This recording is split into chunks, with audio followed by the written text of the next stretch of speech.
question was, what scene was the most difficult for me to write? Very early on, I made this promise to myself. I would never write a scene in which a child is killed.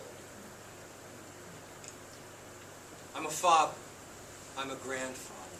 I hate reading those kinds of scenes. Why would I want to write them?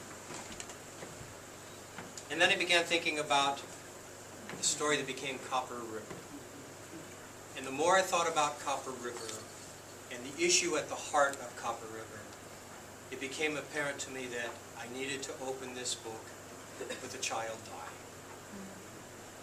And so the question for me was, how can I write that scene in such a way that if I were reading it, I could accept this and would continue to read the book?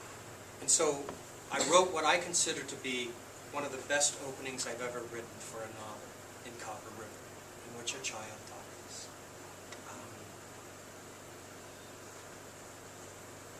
And I'll never do it again. So, good book, folks! Even though a child dies. And you know, the thing is that this was my first real issue book, and the issue at the heart of this book is, what happens to those children in our society who we turn our backs on? The runaways, who cease to exist for us. They're not our children, we can forget about them. And so that's what was at the heart of that story. So it was an important enough issue for me to broach it that way. What else? Yeah? When do you write? Do you discipline yourself? Do you have a special place to go? Do you have a notebook on you right now? Yeah, the question was, when do I write? How do I write? How do I discipline myself? Or do I discipline myself? Where's that notebook? I'm supposed to be writing all these things. Who's going to die next? I write in the morning and in the afternoon for 2 hours each of those time frames. And I always write in a coffee shop. I never write at home. So this is my typical day. I get up my alarm goes off at 5:45. I get up, get myself dressed, and I go to a coffee shop that opens at 6 o'clock. I spend 2 hours writing. Then I go home, I make breakfast for myself and my father, I go do my workout at the Y, I come home, I make lunch for my father and myself. Then I do the business of the day, which is emailing or dealing with emails from my publisher or my editor or my agent or fan mail or booksellers or whatever it may be. And then I go back to the coffee shop and write for 2 more hours. So I try to spend 4 hours a day in the creative part of what I do. On the weekends, I don't spend quite that long, but I try to spend an hour or 2 every weekend connected to the story, so I don't lose the energy of that connection. So that's pretty much how I do it. Sometimes it flows, sometimes not so much. You know, yes, that's absolutely correct. And the question was, basically, does it always flow? And the answer is no, it isn't. I think it was Flannery O'Connor,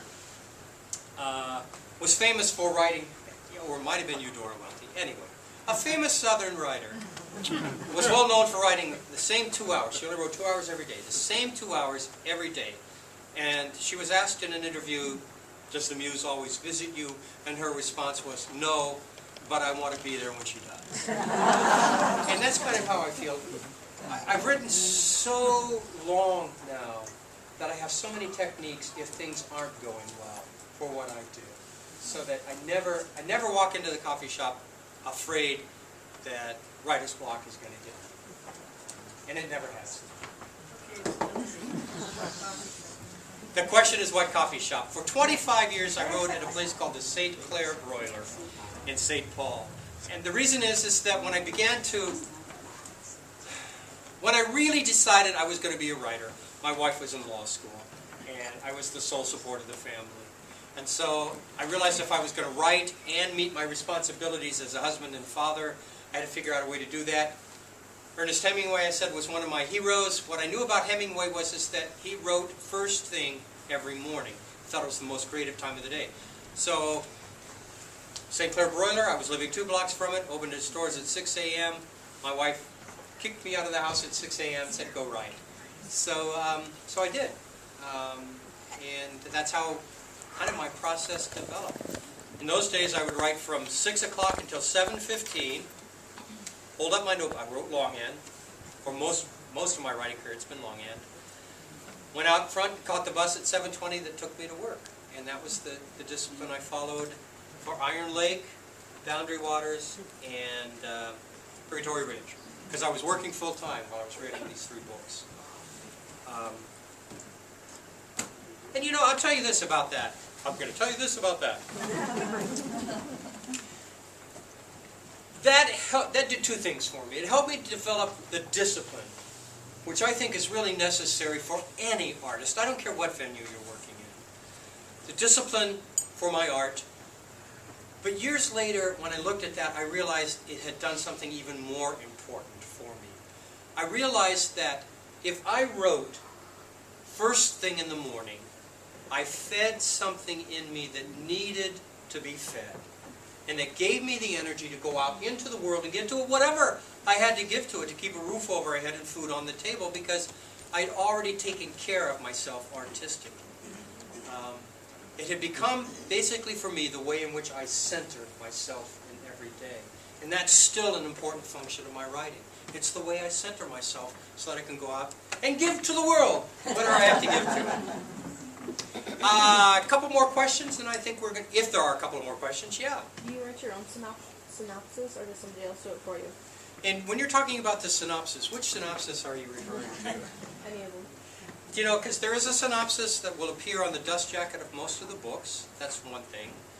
Contractually, early on, I was obligated to give my publisher a synopsis of the work. They trust me now. I don't have to do that anymore. But I very often will actually write or have a significant hand in writing the synopsis that appears on the dust jacket of the book. I try to influence that as much as I can, because I think that's an important piece of selling the book. Yeah.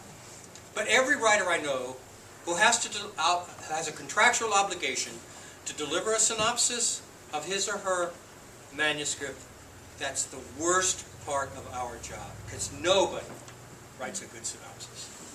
That's just the way it goes. And we all feel stupid when we look at what we've done.